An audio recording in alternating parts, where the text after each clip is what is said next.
राधे राधे, हरे कृष्णा। आप सभी का दिन शुभ और मंगलमय हो। अब तक हमारे चैनल पर शुरू से लेकर अंतिम अध्याय तक जुड़े रहने के लिए और इन कथाओं को नियमित रूप से सुनने के लिए आप सभी का बहुत बहुत धन्यवाद। आज अंतिम अध्याय सुनने के साथ ही कार्तिक मास महात्म्य समाप्त हो जाएंगे। कल से आप हमारे चैनल पर मार्गशीर्ष मास की कथाएं भी इसी तरह नियम पूर्वक सुनिएगा। आज आपको कार्तिक मास में सुने जाने वाले कुछ प्रमुख कथाएं सुनाते हैं, जो कि कार्तिक मास का पालन करने वाले सभी भक्तों को इस दिन जरूर सुननी चाहिए। एक बार पवित्र कार्तिक मास आने पर गांव की सभी महिलाएं तुलसी माता को सींचा करती थीं।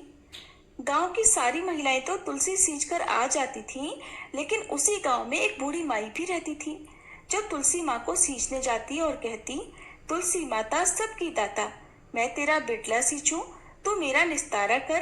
तुलसी माता अडवा दे, लडवा दे, पीतांबर की धोती दे, मीठे मीठे ग्रास दे, वैकुंठ का वास दे, चटक की चाल दे, पटक की मौत दे, चंदन का काठ दे, झालर की झनकार दे, साईं का राज दे, दाल भात का जीवन दे, एकादशी का दिन दे और श्री कृष्ण का कंधा दे। बूढ़ी माई की इतनी बात सुनकर तुलसी माँ तो सोच में पड़ जाया करती। एक बार भगवान श्री कृष्ण ने तुलसी माता की इस सोच का कारण पूछ लिया और कहने लगे, तुलसी, आपको सब महिलाएं सींच कर जाती हैं, फिर भी तुम सूखती क्यों जा रही हो? तब तुलसी जी ने बताया कि हे कृष्ण, एक बूढ़ी माई मेरे पास रोज आकर इतनी बात कहकर जाती है। इनमें से मैं बुढ़िया माई को सब कुछ तो दे सकती हूँ, पर आपका कंधा कहाँ से दूंगी?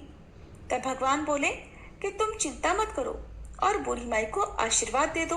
तुलसी माता ने वैसा ही किया। थोड़े दिन के बाद बूढ़ी माई मर गई।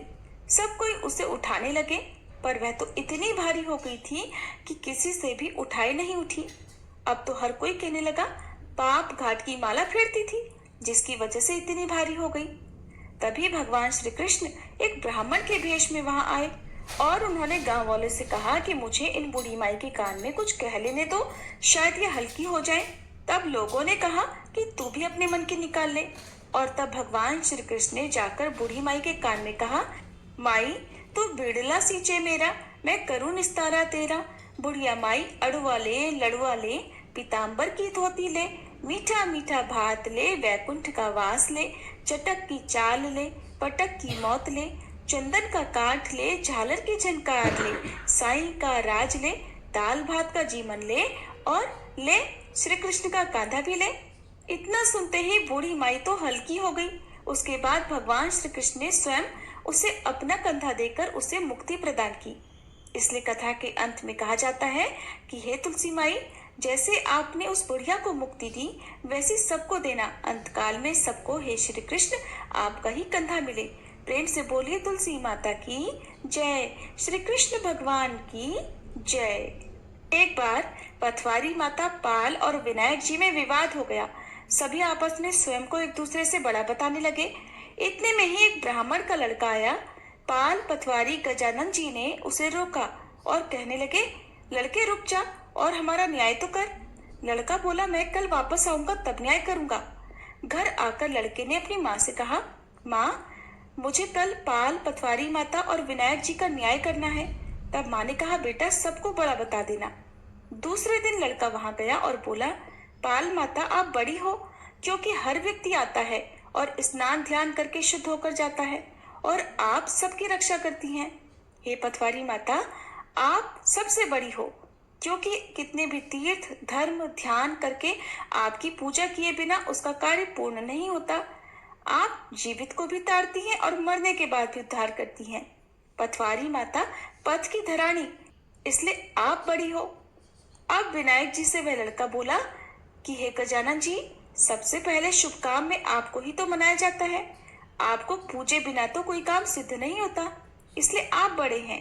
अब तो पाल माता, पथवारी माता और विनायक जी भगवान लड़के की चतुराई से प्रसन्न हो गए और बोले, लड़के, तुमने तो हम सबको ही बड़ा कर दिया। और फिर उसको सुखी रहने का आशीर्वाद दिया और जौ के कुछ दाने उसके अंगोछे में डाल दिए। लड़का सोचने लगा, ये तो बड़ा घाटे का सौदा रहा। सारा दिन खराब करके न्याय किया और मिला क्या, इतने से जौ। उदास मन से वह लड़का घर आकर अंगोछा एक कोने में पटक कर लेट गया। माँ बोली, बेटा न्याय करके क्या लाया है? उधर अंगोछे के नीचे तो बहुत सारे हीरे मोती आ गए थे। तब लड़का बोला, माँ, कोने में जो पड़ा है देख लो। माँ वहां गई तो उसने गमछा उठाकर देखा तो वहां तो हीरे मोती का ढेर लगा है। हीरे मोती जगमगा रहे हैं। देखकर माँ बहुत प्रसन्न हो गई। माँ ने बेटे को बुलाया और कहा, बेटा, आज तो पाल माता, पथवारी माता और विनायक जी भगवान हम पर बहुत प्रसन्न हुए हैं। तब तो माँ बेटे बहुत खुश हो गए। हे भगवान, जैसा पाल माता, पथवारी माता, विनायक जी भगवान ने लड़के को दिया, वैसा सबको देना। कहानी कहने, सुनने और हुंकारा भरने वाले को सुख, समृद्धि, धन, धान्य देना। प्राचीन समय में एक गांव था जिसमें दो बहनें रहा करती थी। एक बहन का नाम गंगा था तो दूसरी बहन का नाम था जमुना। एक बार दोनों बहनें एक साहूकार के खेत से गुजर रही थी तो जमुना ने 13 दाने जौ के तोड़ लिए, जिसे देखकर गंगा बोली कि तुझे तो ग्रहण लग गया है, तूने चोरी की है। इस पर जमुना बोली कि अब मेरा ग्रहण कैसे धुलेगा। गंगा ने कहा कि तुझे 12 साल तक साहूकार के यहाँ नौकरी करनी पड़ेगी, तभी तेरा पाप धुलेगा और इस दोष से तुझे मुक्ति मिलेगी। अब जमुना साहूकार के यहाँ नौकरी करने के लिए गई और अपने लिए उसने काम मांगा। साहूकार ने उसे काम पर रख लिया, लेकिन काम करने से पहले जमुना उससे कहती है कि मैं सारे काम करूंगी, लेकिन 4 काम नहीं करूंगी। मैं कभी झूठे बर्तन नहीं मांजूंगी, झाड़ू नहीं लगाऊंगी, बिस्तर नहीं बिछाऊंगी और दिया भी कभी नहीं जलाऊंगी। 12 साल के बाद कुंभ का मेला लगा तो साहूकारनी भी कुंभ नहाने जाने लगी। जमुना ने उसे जाते देखा तो कहा कि कुंभ के मेले में मेरी बहन गंगा मिलेगी तो उसे यह सोने का टका दे देना, इससे वह अपने दोनों हाथों में सुंदर चूड़ियां पहन लेगी। साहूकारनी ने कुंभ के मेले में गंगा को वह सोने का टका दे दिया। गंगा ने उनसे वह टका लेते हुए कहा कि मेरी बहन को कहना कि उसके 12 वर्ष अब पूरे हो गए हैं और अब वह यहाँ वापस आ जा। साहूकार और साहूकारनी जब कुंभ स्नान कर वापस घर आए तो जमुना मटके में पानी भर रही थी। दोनों जमुना से बोले कि हमने सोने का वह टका तेरी बहन गंगा को दे दिया, लेकिन उसने कहा है कि तेरे तो 12 वर्ष पूरे हो गए, इसलिए अब तुम वापस जाओ। ये समाचार सुनते ही जमुना सहस्त्र धारा में बदल गई और बहने लगी। जमुना जी का ये रूप देखकर साहूकार और साहूकारनी तो हैरान परेशान हो गए कि हमारे घर में जमुना माता ने काम किया, हमें तो अब ग्रहण लग गया है, हम ये ग्रहण कैसे उतारेंगे। अब जमुना भाग कर इधर गंगा माता के पास चली गई। गंगा ने जमुना जी से पूछा कि तुम साहूकार साहूकारनी से कुछ कहकर आई हो या फिर ऐसे ही बिना बताए आ गई। जमुना बोली, मैं तो कुछ भी बताकर नहीं आई हूँ। गंगा ने कहा, जा और उन्हें थोड़ा धीरज देकर आ, नहीं तो उन्हें जीवन भर असंतोष ही रहेगा। अब गंगा के कहने पर जमुना माता साहूकार साहूकारनी के सपने में आकर उन्हें दर्शन देती है और कहती हैं कि तुम दोनों उल्टे माथे क्यों पड़े हो, जाओ उठकर खाओ पियो।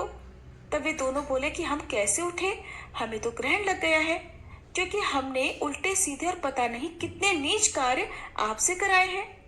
तब जमुना जी बोली कि तुम्हें ग्रहण नहीं लगा है, ग्रहण तो मुझे लगा था कि मैंने तुम्हारे खेत से 13 दाने जौ के जो चुराए थे। मैं तो अपना ग्रहण उतारने तुम्हारे घर आ गई थी। मेरा ग्रहण तुम्हारे घर में 12 वर्ष तक रहने से उतर गया है और अब मेरी मुक्ति हो गई है। जमुना जी ने कहा कि तुम्हें कोई भी ग्रहण नहीं लगा है, उल्टे मेरे 12 वर्ष तक यहाँ रहने से तुम्हारी भी मुक्ति हो गई है। ऐसा कहकर जमुना जी स्वप्न से अंतर्ध्यान हो गई। साहूकार साहूकारनी जब अगली सुबह उठे तो उन्होंने देखा कि उनके घर में तो पहले से भी अधिक धन हो गया है। हे जमुना माता, जैसे आपने साहूकार और साहूकारनी की मुक्ति कराई, वैसे ही आप हम सभी भक्तों की भी करना। प्रेम से बोलिए, गंगा माता की जय, जमुना माता की जय। ये कहानी सीता माता कहती थी और भगवान श्री राम इस कहानी को बड़े मन से सुना करते थे। एक दिन भगवान श्री राम को किसी काम के लिए बाहर जाना पड़ा तो सीता माता कहने लगी कि भगवान, मेरा तो 12 वर्ष का नित्यनेम है, अब आप बाहर जाएंगे तो मैं अपनी कहानी किसे सुनाऊंगी। तब भगवान श्री राम ने कहा कि तुम कुएं की पाल पर जाकर बैठ जाना और वहां पर जो भी औरतें पानी भरने आएंगी उन्हें अपनी कहानी सुना देना। सीता माता भगवान की बात मानकर कुएं की पाल पर जाकर बैठ गई। तब एक स्त्री पानी भरने आई उसने रेशम की जरी की साड़ी पहन रखी थी और सोने का घड़ा ले रखा था। सीता माता ने उसे देखा तो कहा कि बहन, मेरा 12 वर्ष का नित्यनेम सुन लो। पर वह स्त्री बोली कि मैं तुम्हारा नित्यनेम अगर सुनने बैठूंगी ना तो मुझे तो घर जाने में देर हो जाएगी और फिर मेरी सास मुझसे झगड़ा करेगी। इसलिए उसने कहानी नहीं सुनी और वह पानी भरकर चली गई। घर जाते ही उसकी रेशम जरी की साड़ी फट गई। सोने का घड़ा मिट्टी के घड़े में बदल गया। सास ने जब उसे इस हाल में देखा तो पूछा कि यह किसका दोष अपने सिर पर लेकर आ गई है। बहू ने कहा कि माँ जी, कुएं पर एक औरत बैठी थी। उसने कहानी सुनने के लिए कहा, लेकिन मैंने नहीं सुनी, जिसका ये फल मिला है। बहू की बात सुनकर अगले दिन वही साड़ी और घड़ा लेकर सास कुएं की पाल पर गई। सास को वहीं पर माता सीता बैठी मिली तो माता सीता ने कहा कि बहन, मेरी कहानी सुन लीजिए। सास बोली कि एक बार छोड़, मैं तो 4 बार कहानी सुन लूंगी। तब माता सीता ने कहानी कहना शुरू किया। राम आए, लक्ष्मण आए, देश के पुजारी आए, नित्य नेम का नेम लाए, आओ राम बैठो राम, तपी रसोई जियो राम, माखन मिश्री खाओ राम, दूध बताशा पियो राम, सूत के पल का मोठो राम, शाल दुशाला पोठो राम, शाल दुशाला ओढ़ो राम, जब बोलूं जब राम ही राम, राम सवारे सबके काम, खाली घर भंडार भरेंगे, सबका बेड़ा पार करेंगे, श्री राम जय जय राम।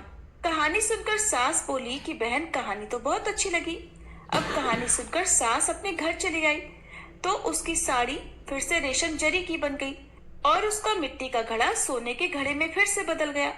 तब बहू कहने लगी, सासू माँ, आपने ये सब कैसे किया? सास ने कहा, बहू, तू तो दोष लगा कर आई थी और अब मैं दोष मिटाकर आ रही हूँ। बहू ने फिर पूछा कि माँ जी, वह कुएं वाली स्त्री कौन है? सास बोली कि वो तो सीता माता थी। वे पुराने से नया कर देती हैं, खाली घर में भंडार भर देती हैं, वह लक्ष्मी जी का वास भी घर में कर देती हैं, आदमी की जो इच्छा हो उसे भी पूरा कर देती हैं। सास की बात सुनकर बहू बोली कि माँ जी, ऐसी कहानी तो आप मुझे भी सुना दो। सास बोली कि ठीक है, तुम भी सुन लो। फिर सास ने कहानी शुरू की। राम आए, लक्ष्मण आए, देश के पुजारी आए, नित्य नेम का नेम लाए, आओ राम बैठो राम, तपी रसोई जियो राम, माखन मिश्री खाओ राम, दूध बताशा पियो राम, सूत के पल का मोठो राम, शाल दुशाला पोठो राम, शाल दुशाला ओढ़ो राम, जब बोलूं जब राम ही राम, राम सवारे सबके काम, खाली घर भंडार भरेंगे, सबका बेड़ा पार करेंगे, श्री राम जय राम। कहानी सुनकर बहू कहने लगी, माँ जी, कहानी तो बहुत अच्छी है। तब सास ने कहा, ठीक है, अब से हम इस कहानी को रोज कहा करेंगे। अब सास बहू रोज सवेरे उठती, नहाती धोती और पूजा करने के बाद नित्य नेम की सीता माता की कहानी कहती। एक दिन उनके यहाँ एक पड़ोसन औरत आई। बोली कि बहन, जरा सी आग दे दो। तो वह बोली, आग तो हमने अभी तक जलाई ही नहीं। पड़ोसन ने कहा कि तुम सुबह 4 बजे से उठकर क्या कर रही हो जो अब तक तुमने आग नहीं जलाई? तो फिर उन्होंने कहा कि सुबह उठकर हम तो पहले स्नान करते हैं, फिर पूजा करते हैं और उसके बाद सीता माता की नित्यनेम की कहानी कहते हैं। पड़ोसन ने उनकी बात सुनकर फिर कहा कि सीता माता की कहानी सुनने से तुम्हें क्या मिला? तब वे दोनों बोली कि इनकी कहानी कहने से घर में भंडार भर जाते हैं, सारे काम सिद्ध हो जाते हैं, मन की इच्छा भी पूर्ण होती है। तब पड़ोसन बोली कि बहन, ऐसी कहानी तो मुझे भी सुना दो।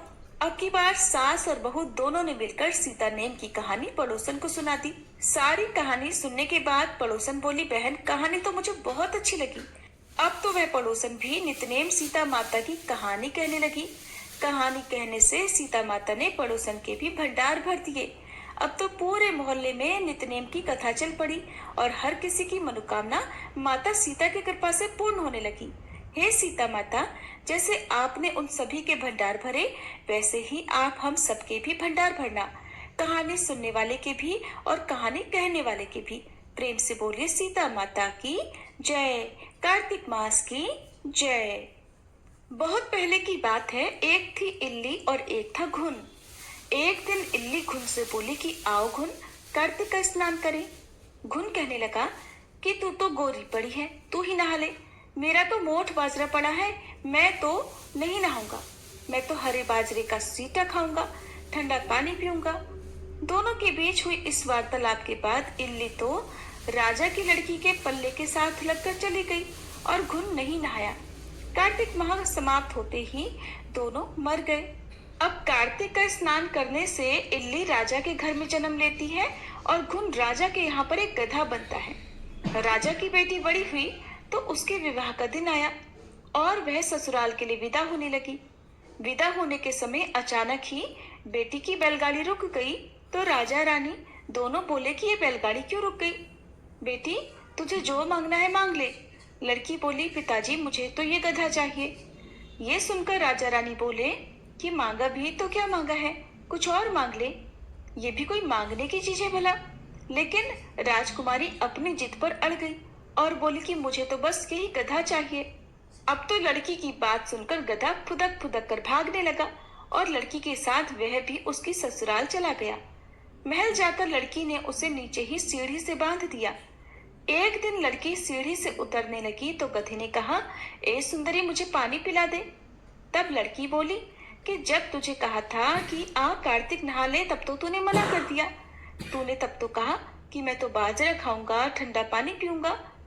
लड़की और गधे की वार्तालाप उसकी देवरानी जेठानी सुन रही थी। वे दोनों अपने देवर के पास चली गईं और बोली, अरे ये तुम किस जादूगरनी को ब्याह करके लाए हो? ये तो जानवरों से बात करती है। अपनी भाभियों की बात सुनकर वह लड़का बोला कि जब मैं अपने कानों से सुनूंगा और अपनी आंखों से देखूंगा तभी विश्वास करूंगा। अगले दिन वह सीढ़ी पर छिपकर बैठ गया।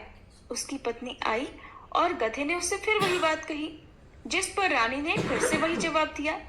आज तो ये सब देखकर वह राजकुमार तलवार निकालकर अपनी पत्नी के सामने आ गया और बोला कि तुम जानवरों से कैसे बात कर सकती हो? सच सच बताओ, तुम कौन हो? उसकी पत्नी ने बहुत कहा कि औरत का भेद कभी नहीं खोलना चाहिए, लेकिन वह तो अड़ा रहा, नहीं मैं तो सब कुछ जानकर ही रहूंगा। राजकुमार की जिद के आगे उसकी पत्नी हार गई और फिर उसने पिछले जन्म की सारी बातें उसे बता दी कि वह पिछले जन्म में इल्ली थी और ये गधा एक घुन था। इससे मैंने कार्तिक स्नान की बात कही, लेकिन तब इसने मना कर दिया, जिसके परिणाम स्वरूप यह इस जन्म में गधा बना और मैं राजकुमारी के पल्ले से लगकर नहाई तो मैं राजकुमारी के रूप में पैदा हुई। इसलिए तो मैं इससे पिछले जन्म की बात कर रही थी। सारी बात सुनकर राजकुमार ने कहा कि क्या कार्तिक स्नान का इतना पुण्य मिलता है? रानी ने कहा, हाँ हाँ, बहुत पुण्य मिलता है। फिर अपनी पत्नी की बात सुनकर राजकुमार ने कहा, यदि कार्तिक स्नान का इतना महत्व है तब तो हम दोनों जोड़े से कार्तिक स्नान करेंगे, दान पुण्य भी करेंगे, ताकि आने वाले समय में हम भी सुखपूर्वक रह सके। तब दोनों पति पत्नी ने जोड़े से स्नान किया। तब उनके पास बहुत धन हो गया। इस कहानी के बाद सभी को कहना चाहिए कि हे कार्तिक महाराज, जैसे आपने इल्ली को फल दिया वैसा ही सभी को देना, लेकिन जैसा फल घुन को दिया वैसा किसी को नहीं देना। एक बार किसी गांव में एक साहूकार था और उसके एक बेटा और बहू भी थे। बहू कार्तिक माह में रोज सवेरे उठकर गंगा स्नान के लिए जाती थी। सुबह जल्दी जाते समय वह किसी भी पराये पुरुष का मुंह नहीं देखती थी। एक राजा का बेटा भी सुबह सवेरे गंगा स्नान के लिए जाता था और वह हैरान होता कि मैं इतनी जल्दी उठता हूँ स्नान के लिए, लेकिन कोई है जो मुझसे भी जल्दी उठकर स्नान कर लेता है। कार्तिक माह के 5 दिन बचे थे कि एक दिन साहूकार की बहू तो स्नान करके वापस जा रही थी और उसी समय राजा का बेटा स्नान करने के लिए नदी के किनारे आ रहा था। आवाज सुनकर बहू जल्दी जल्दी जाने लगी, लेकिन जल्दबाजी में उसकी माला मोजड़ी छूट गई। राजा के बेटे ने बहू की माला मोजड़ी उठा ली और सोचने लगा कि जिस स्त्री की ये माला मोजड़ी इतनी सुंदर है, वह स्त्री खुद कितनी सुंदर होगी। उसने पूरे गांव में घोषणा करवा दी कि जिसकी ये माला मोजड़ी है वह 5 रात मेरे पास आएगी। जल्दी ही राजकुमार को पता चल गया कि ये तो साहूकार की बहू की माला मोजड़ी है। जब बहू को ये बात पता चली तो साहूकार के बेटे की बहू ने कहलवा दिया कि मैं 5 रात आऊंगी, लेकिन किसी को साख भरने बिठा देना। राजा के बेटे ने एक तोते को पिंजरे में बंद करके गंगा किनारे पेड़ पर टांग दिया। बहू सुबह के समय आई, पहली पैड़ी पर पैर रखा और बोली, हे कार्तिक के ठाकुर राई दामोदर, पांचों पांडु छठे नारायण भीकम राजा उस पापी को नींद आ जाए। राजा के बेटे को नींद आ गई। बहू नहा धोकर चलने लगी तो तोते से जाते जाते बोली, सुआ सुआ तेरे गल डालूंगी हीरा, मेरी साख भरियो मेरे वीरा। सुआ बोला, कोई वीर भी साख भरता है क्या? तो वह बोली, सुआ सुआ तेरे पग घालूंगी नेवर, साख भरियो मेरे देवर। सुआ ने कहा, ठीक है भाभी, मैं तेरी साख रखूंगा। वो तो कहकर चली गई। इधर राजा का बेटा हड़बड़ाकर उठा और सुआ से पूछा, सुआ सुआ वह आई थी क्या? कैसी दिखती थी? सुआ बोला, आभा की सी बिजली, होली की सी झल, केला की सी कामिनी, गुलाब का सा रंग। अगले दिन तो राजा के बेटे ने सोचा कि आज मैं अपनी उंगली में चीरा लगाकर बैठूंगा, इससे मुझे नींद नहीं आएगी। अगले दिन राजकुमार अंगुली चीर कर लेट गया। बहू फिर आई और भगवान से उसी तरह प्रार्थना करने लगी। राजकुमार को फिर से पहले की तरह नींद आ गई। बहू स्नान करके फिर से वापस चली गई। सुबह राजकुमार ने तोते से फिर पूछा। तोते ने वही सारी बातें दोहरा दी। अब की बार राजकुमार बोला कि मैं तो आज रात में आंखों में मिर्ची डालकर बैठूंगा, और रात में वह मिर्ची डालकर बैठ गया। बहू फिर आई और प्रार्थना की, जिससे राजकुमार को पहले की तरह नींद आ गई। राजकुमार ने अब फिर तोते से बहू के आने की बात पूछी तो उसने फिर से वही बातें दोहरा दी। राजकुमार अब की बार सोचने लगा कि आज मैं बिना बिस्तर के ही बैठूंगा, और रात को वह बिना बिस्तरे के बैठ गया। अगली सुबह जब वह स्नान करने आई तो बहू ने फिर से भगवान से प्रार्थना की और राजकुमार को फिर नींद आ गई। जब बहू स्नान कर जाने लगी तो आंखें बंद करके चली गई। राजकुमार जब उठा तो वह जा चुकी थी। राजकुमार फिर से सोच में पड़ गया और सोचने लगा कि आज मैं अंगीठी जलाकर बैठूंगा, जिससे नींद नहीं आएगी। फिर वह रात को अंगीठी जलाकर बैठ गया।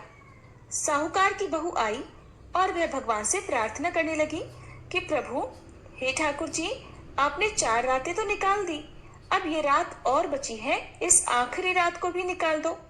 ठाकुर जी ने उसकी बात रख ली और राजकुमार को नींद आ गई।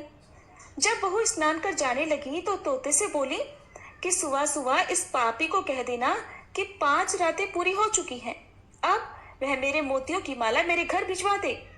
अगली सुबह राजकुमार की आंख खुली तो उसने तोते से पूछा, क्या वह आई थी?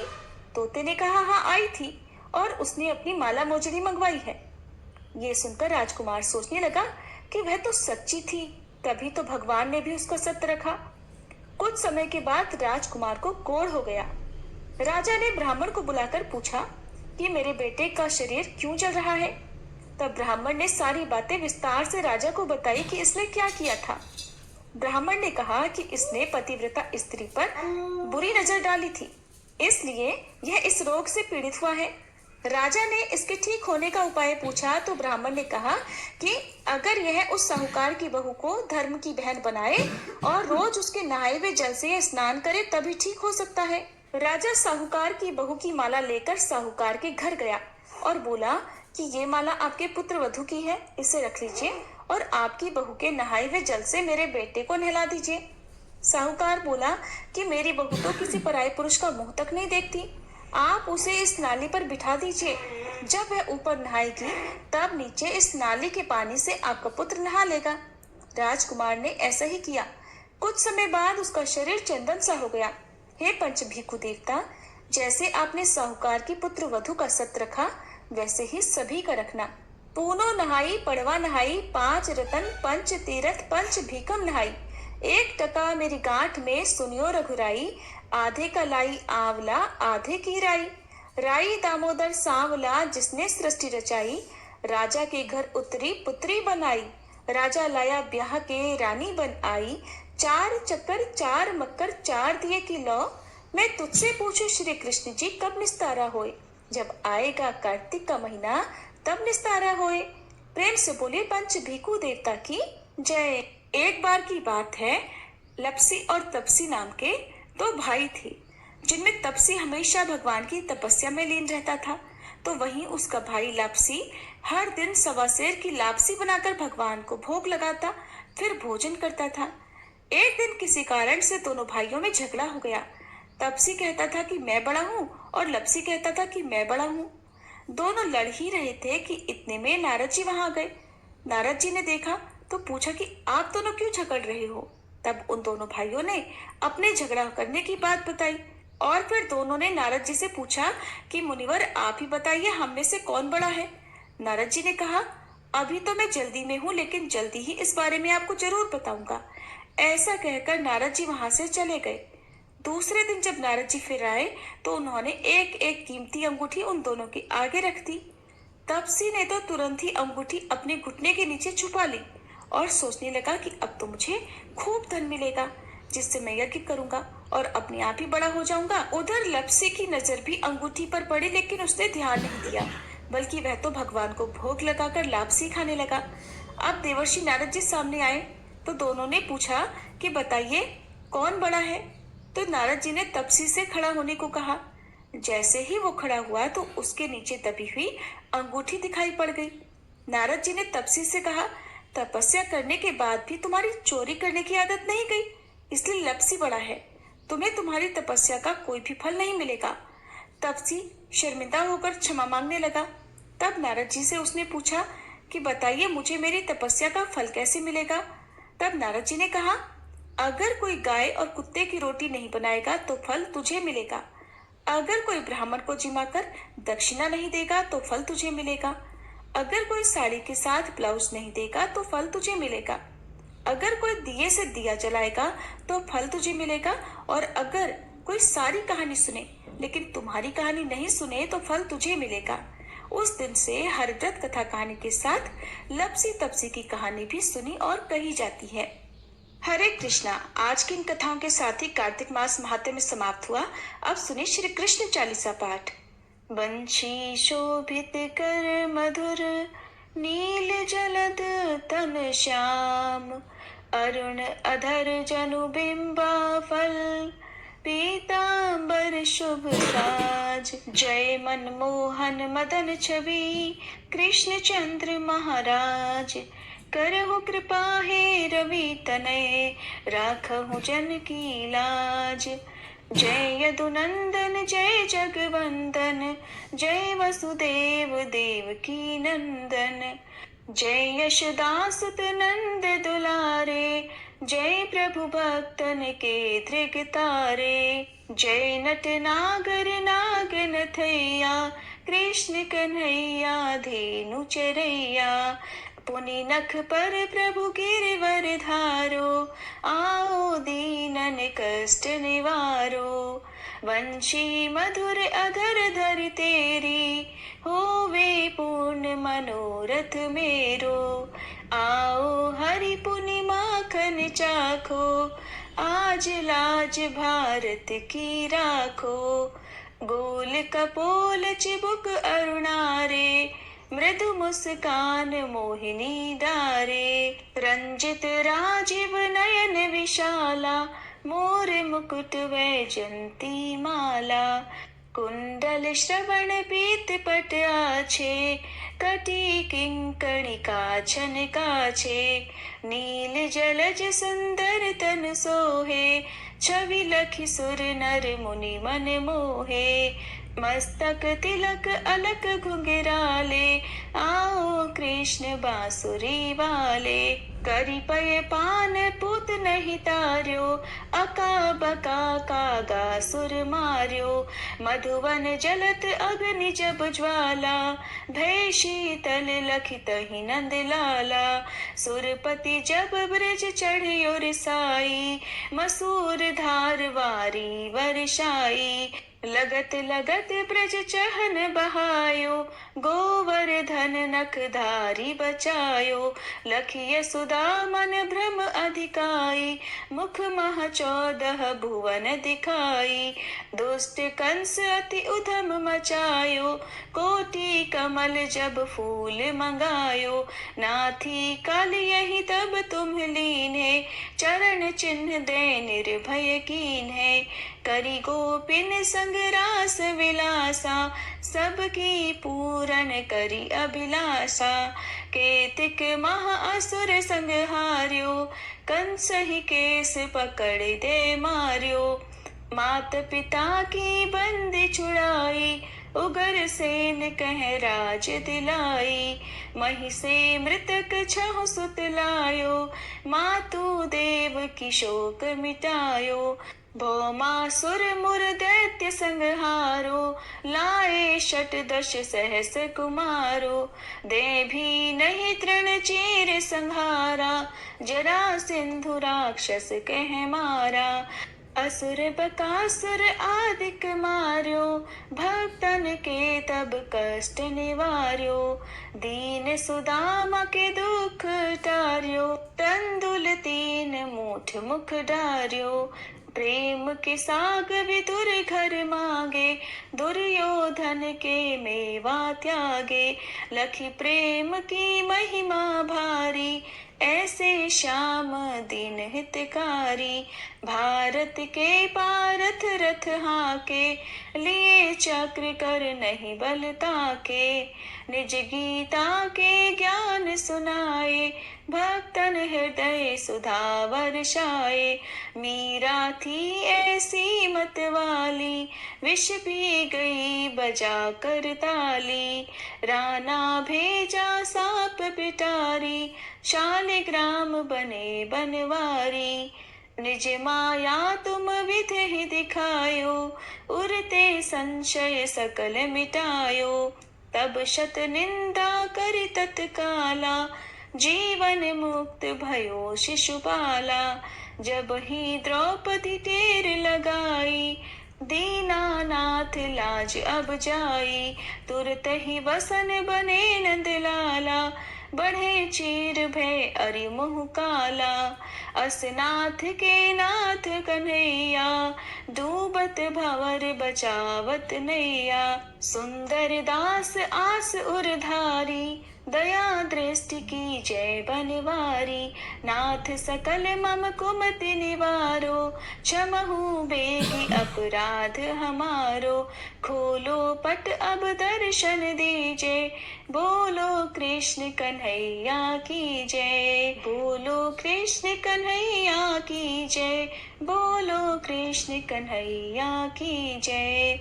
ये चालीसा कृष्ण का पाठ करे उरधारी, अष्ट सिद्धि नवनिधि फल लहे पदार्थ चारी। बोलो श्री कृष्ण भगवान की जय।